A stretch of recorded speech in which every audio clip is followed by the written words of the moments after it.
జై శ్రీరామ్. అందరికీ నమస్కారం. నేను మీ Santosh Joshi. Welcome back to మన ఊరి గుళ్ళు.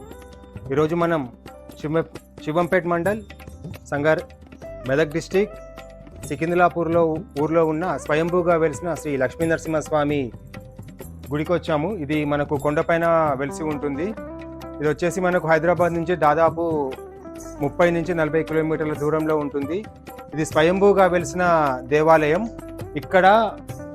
ఇక్కడ మనకు స్వయంభూగా వెలిసిన దేవాలయం ఇక్కడ ఉంటుంది. ఇంకా మనకు కొండ కింద కూడా ఇంకొక దేవాలయం ఉంటుంది. ఈ గుడిని చూపించిన తర్వాత మళ్ళీ అక్కడికి వెళ్ళి ఆ గుడిని కూడా మీకు చూపించడం జరుగుతుంది.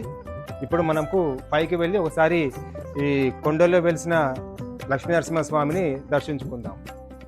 మనం కొండ చూస్తున్నాం కదా, ఈ కొండ కిందనే ఇక్కడ స్వయంభూగా వెలిసిన లక్ష్మీ నరసింహస్వామి విగ్రహం ఉంటుంది. ఇప్పుడు ఇక్కడ మనకు ఇక్కడ 2 కళ్ళు కూడా కనిపిస్తున్నాయి కదా, ఈ కొండ కిందనే ఉంటుంది. ఇక్కడ నుంచి మనకు మొదలుకొని అక్కడ వెనక నుంచి ఇక్కడ పక్కన మనకు ఒక గుడి ఉంటుంది. అక్కడి వరకు కూడా లక్ష్మీ నరసింహస్వామి స్వయంభూగా ఈ కొండ కిందే వెలిసి ఉంటుంది. సో ఇది మనకు చూపించడానికి, అంటే కిందిగా ఆ విధంగా పెడితే కనుక మనకు కనిపిస్తుంది. అక్కడి నుంచి మనం చూసాం కదా, మళ్ళీ ఇక్కడ కూడా కనిపిస్తుంది. ఇక్కడ నుంచి ఇక్కడ మీకు కింద ఇక్కడ చామంతి పూలు ఉన్నాయి కదా, అక్కడి నుంచి ఉంటుంది. మళ్ళీ ఇక్కడ మనకు ఒక చిన్నగా చామంతి పువ్వు కనిపిస్తుంది కదా, అక్కడ స్వామివారి తలభాగం ఉంటుంది. అక్కడి నుంచి మనకు కిందికి వచ్చేసి స్వామివారి కాళ్ళు చేతులు కనిపిస్తుంది. అక్కడంటే ఇంతకుముందు మీకు ఒకటి చూపించాను కదా కొండ కింద, అక్కడి వరకు ఉంటుంది అనమాట. ఇప్పుడు చూడండి, ఈ గుడి మొత్తం వచ్చేసి మనకు అడవిలోనే ఉంటుంది. ఇప్పుడు మేము ఆల్మోస్ట్ ఒక 1000-2000 హైట్లో ఉన్నాము. అక్కడ ఈ గుడి ఉంటుంది. అక్కడి నుంచి మొత్తం అడవి ప్రాంతంలో పచ్చని చెట్లు, చల్లటి గాలి, చాలా ఆహ్లాదకరంగా ఇక్కడ వాతావరణం ఉంది. ఈ ప్రకృతి రమణీయాల మధ్య ఈ గుడి వెలిసి ఉంటుంది, స్వయంభూగా లక్ష్మీ నరసింహస్వామి. మనం ఏదైతే లక్ష్మీ నరసింహస్వామిని చూస్తున్నామో అది స్వయంభూగా వెలిసిన లక్ష్మీ నరసింహస్వామి అందరికంటే అది కనిపించదు. కావున ఇక్కడ వేరే విగ్రహాన్ని ప్రతిష్ఠించడం జరిగింది. ఇప్పుడు మనం చూస్తున్న విగ్రహమే ఆ విగ్రహము. చూస్తున్నారు కదా, ఇది చాలా పెద్ద అడవి. ఇది ఇక్కడ మాకు ఏం చెప్పారంటే ఇక్కడ జింకలు, అడవి పందులు, నెమళ్ళు చాలా ఇందులో ఉంటాయి అని చెప్పారు.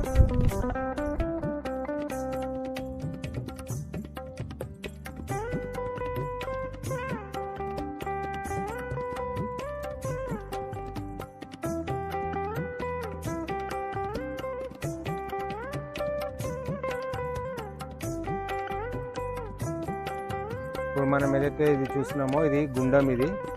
ఈ గుండం వచ్చేసి ఇప్పటి వరకు కూడా ఏ కాలంలో కూడా ఎండిపోయినట్టు ఇక్కడ దాఖలాలు అయితే లేవు అని చెప్పారు.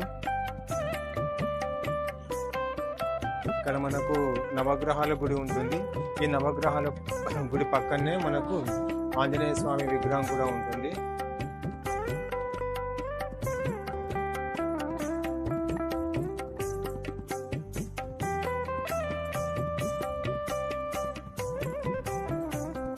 నాగదేవత అమ్మవారు ఇక్కడ ఉన్నారు, జంట నాగులు. మనము కొండపైన స్వయంభూగా వెలిసిన లక్ష్మీ నరసింహస్వామి గుడికి వెళ్ళొచ్చాం కదా, అక్కడ భక్తుల సందర్శనార్థం ఇక్కడ ఇంకో గుడి కూడా కట్టడం జరిగింది.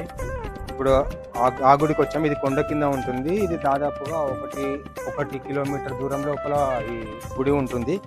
సో అక్కడ ఏంటంటే ఆ కొండ కింద ఉండడం వల్ల మనకు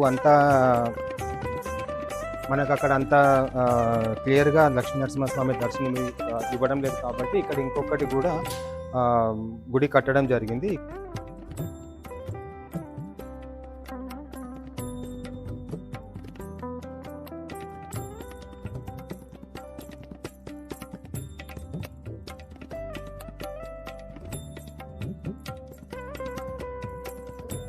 ఉగ్రం వీరం మహావిష్ణుం జ్వలంతం సర్వతోముఖం నృసింహం భీషణం భద్రం మృత్యో నమామ్యహం.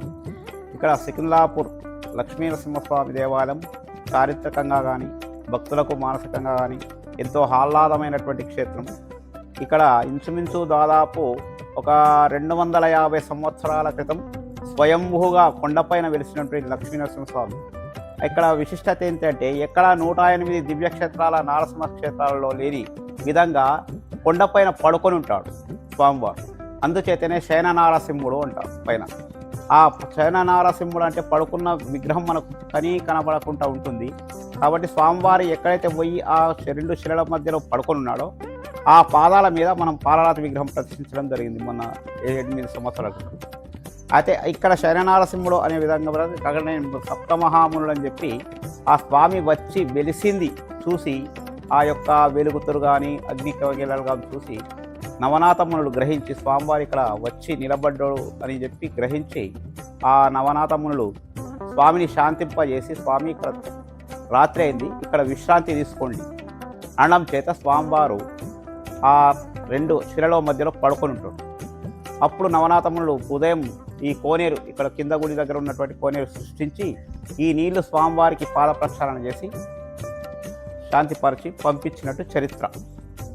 ఇక్కడ వచ్చే భక్తులు కూడా మన కేవలం ఆంధ్రప్రదేశ్ తెలంగాణ కాకుండా బీదర్, ముంబై, థానా విదేశటువంటి రాష్ట్రాల నుంచి కూడా వచ్చి వాళ్ళ భక్తులు వాళ్ళ కోరికలు కానీ ఇంకేవైనా పుట్టు వెంట్రుకలు కానీ ఓడి బియ్యాలు కానీ అన్నీ నెరవేర్చుకొని పోతుంటారు. వాళ్ళకు ఇక్కడ ఉన్న నానుడి ఏంటంటే మొక్కితే వరమిస్తాడు, తప్పితే శిక్షిస్తాడు అంటే ఎక్కడైనా ఇస్తుంటారు. కానీ ఇక్కడ ఉన్న భక్తులకు చాలా నమ్మకం కాబట్టి వాళ్ళ మొక్కిన ఏదైతే కోరుకుంటారో ఆ యొక్క కోరికను నా ఒక వస్తు రూపంగా తెచ్చి హుండీలో ఇస్తారు. అంటే ఉదాహరణకు ఒక వ్యాపారం చేయాలనుకున్నారు, కాంట తక్కల లాంటిది, బాబు కావాలనుకున్నాడు బాలుని రూపం, ఒక లారీ కొనాలనుకున్నాడు లారీ యొక్క రూపం, ఒక వాహనం కొనుక్కున్నాడు అట్లా, ఒక భూమి కొనాలనుకున్నాడు పత్రం, చదువు కావాలని ఉద్యోగం గురించి ఒక లేఖ, ఒక కలం, ఈ ఆకారాలు తెచ్చి వాళ్ళు మొక్కులు చెల్లించుకొని వెళ్తుంటారు.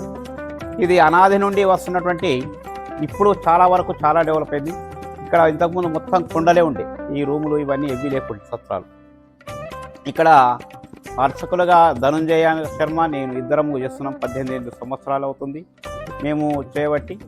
మాకు ఇక్కడ ఉన్న సదుపాయాలు కానీ గ్రామస్తులు కానీ సహకారం ఇస్తున్నారు. మేము కూడా భక్తులతో ఆ విధంగానే ఏమంటారు సంఘీభావంగా కలిసిపోతున్నాం. కాబట్టి మాకు కూడా స్వేచ్ఛ, మా అధికారి కానీ మేము ఏదైనా విషయం ఉన్నా కానీ అధికారికి తెలపడం కానీ గ్రామస్తులకు తెలపడం కానీ చేస్తుంటాం. కాబట్టి అవినాభావ సంబంధంగా ఈ దేవాలయాన్ని అభివృద్ధి చేస్తూ వెళ్తున్నాం. ఇంకేమన్నా ఇక్కడ మొదటి నుంచి ఉన్న ఆచారం ఏంటంటే మన తెలంగాణలో మొదటి జాతర సికింద్రాపూర్ నుంచే మొదలవుతుంది. అంటే ధనుర్మాసము డిసెంబర్ ధనుర్మాసం నుంచి ప్రతి ఆదివారం 7 వారాలు దిగ్విజయంగా ప్రతి ఆదివారం జరుగుతుంది. అనాది నుంచి వచ్చే ఆచారం. ఎక్కడ కూడా ఇక్కడ స్టార్ట్ అయినాకనే ప్రతి ఏ గుడి అయినా కానీ జాతర అనేది స్టార్ట్ అవుతుంది. కాబట్టి అప్పటి నుంచి ఇప్పటికీ అదే విధంగా సాంప్రదాయం కొనసాగుతుంది. ప్రతి ఆదివారం వేలాదిగా భక్తులు వచ్చి వాళ్ళు మొక్కులు చెల్లించుకొని స్నానాలు ఆచరించుకొని కొండపైన ఉన్న స్వామివారిని దర్శించుకొని మళ్ళీ కిందికి వచ్చి ఇక్కడున్న ఈ స్వామివారిని కూడా దర్శించుకొని వాళ్ళ మొక్కులు చెల్లించుకొని సాయంకాలం మళ్ళీ ఎవరి ఇళ్లలోకి వాళ్ళు ప్రయాణం చేస్తారు. అయితే ఇక్కడ మొదట్లో ఎవరు ఉండకపోదు. కాకపోతే ఇక్కడ మేము ఇప్పుడు ఉంటున్నాము, రోజువారీ దీపోదీప నైవేద్యాలు స్వామివారికి కొండపైన కానీ కింద కానీ జరుగుతున్నాయి. కాబట్టి భక్తులకు కూడా కొంచెం ఇక్కడ ఉండొచ్చు అనేది ఒక నమ్మకం ఏర్పడింది. ఈ సత్రాలు కూడా భక్తుల ద్వారానే వాళ్ళ కోరికలు నెరవేర్చే ఇట్లా అని చెప్పి చేయడం చేత సత్రాలు కూడా కట్టి చేయడం జరిగింది. కాబట్టి భక్తులు రోజు వస్తున్నారు. ఇంతకుముందు మేము ఒక 6-7 సంవత్సరాల క్రితం మాకు ఇట్లా శనివారం కూడా ఒక భక్తులు ఉండకపోదు. కానీ ఇప్పుడు ప్రతిరోజు ఒకరో ఇద్దరో నలుగురో అన్నట్టు కుటుంబాలు వస్తున్నాయి, వాళ్ళ మొక్కులు చెల్లించుకుంటారు. కాబట్టి దినదిన ఇంత ఇవ్వటం ఇంత అన్నట్టు రోజు ఇంత అభివృద్ధి సాగుతుంది.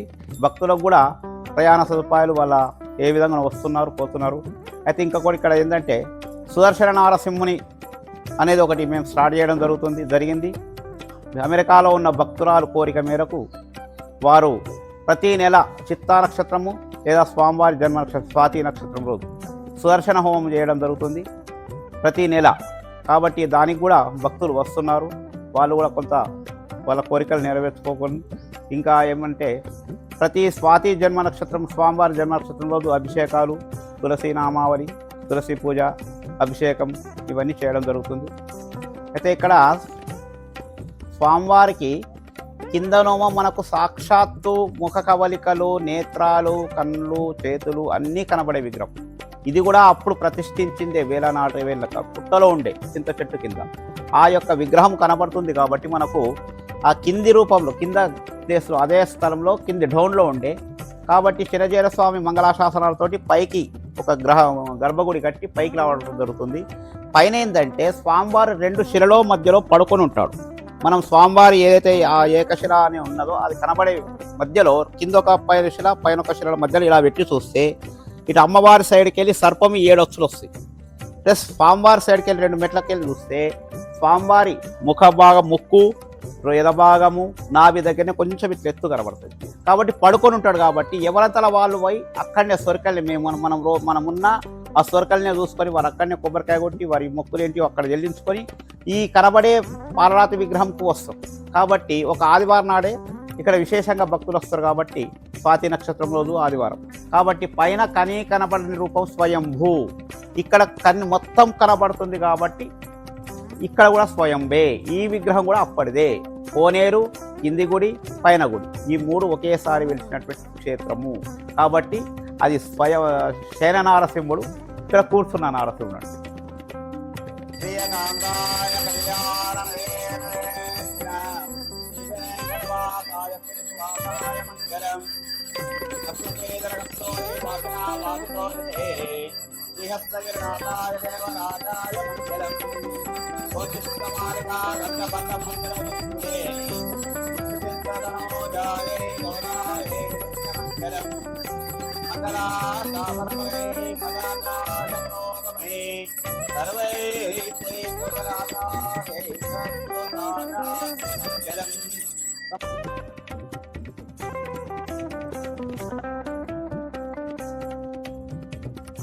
శ్రీ లక్ష్మీనరసింహస్వామి దేవస్థానంకు ఈ యొక్క మన ఊరి గుళ్ళు యూట్యూబ్ ఛానల్ వారు వచ్చి తీసుకోవడం జరిగింది.